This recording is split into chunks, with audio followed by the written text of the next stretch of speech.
Dans cette vidéo, nous allons découvrir l'algorithme de tri par insertion. Nous disposons d'une liste contenant des éléments qui ne sont pas ordonnés, repérés chacun par leur indice de position, numéroté à partir de 0. Nous disposons également d'une variable temporaire qui, dans le cas de cet algorithme, va s'appeler la clé. Comment fonctionne l'algorithme de tri par insertion? C'est relativement simple. Nous allons considérer que le premier élément ici est laissé en cette place et nous allons nous intéresser d'abord à l'élément numéro 2. Nous sélectionnons l'élément numéro 2 qui devient notre clé. Et nous allons comparer la clé aux valeurs précédentes. Pour l'instant, il n'y a qu'une valeur. Que remarquons-nous? 1 est plus petit que 4. Dans cet algorithme, nous allons alors glisser la valeur 4, qui est plus grande, d'une position ici vers la droite, et la valeur qui est la clé va prendre sa place en première position, c'est-à-dire à l'indice 0. Les deux éléments que nous venons de sélectionner ici donnent naissance maintenant à une liste ordonnée. 1 et 4, c'est ordonné.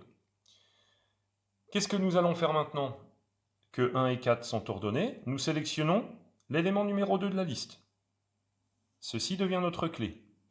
Et nous allons comparer la valeur de la clé aux éléments déjà ordonnés en commençant par celui-ci.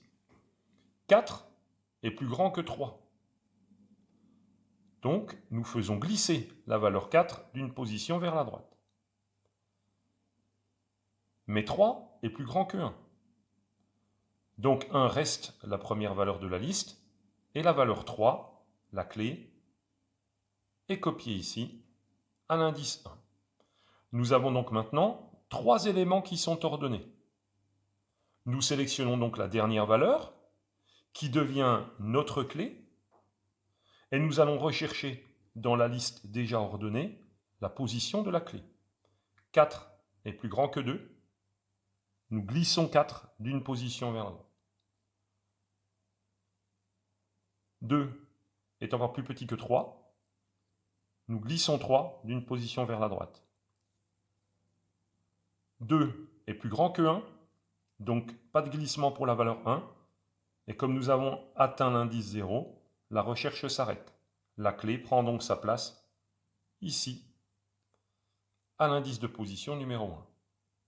Grâce à cet algorithme, nous obtenons une liste d'éléments qui cette fois-ci sont ordonnés.